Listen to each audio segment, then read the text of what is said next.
في زمن الكورة الفلوس أحيانا بتغير كل حاجة، لكن محمد عبد الوهاب اختار طريق تاني، طريق خلى جماهير الأهلي تعتبره واحد منهم للأبد.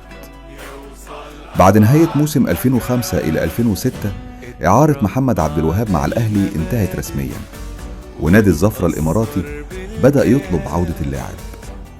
الموضوع ما كانش سهل، لأن الأهلي كان عايز يشتريه نهائي والجمهور تعلق بيه جدا، لكن المفاوضات دخلت في أزمة قانونية معقدة. وسط الكلام عن العقود والعروض، عبد الوهاب كان موقفه واضح جدا، هو عايز يكمل في الأهلي، مش بس عشان البطولات، لكن لأنه حس إن النادي ده بقى بيته الحقيقي. وفي وسط الأزمة خرجت منه الجملة اللي جمهور الأهلي عمره ما نسيها: وعدت النادي الأهلي إني أبقى موجود، عمري ما هخلف وعدي. الجملة دي كانت أكبر من تصريح، كانت عهد. ناس كتير وقتها قالت إن اللاعب ممكن يختار عقود أكبر أو يرجع الإمارات، لكن عبد الوهاب تمسك بالبقاء، وكان دايما يقول: الأهلي بيتي.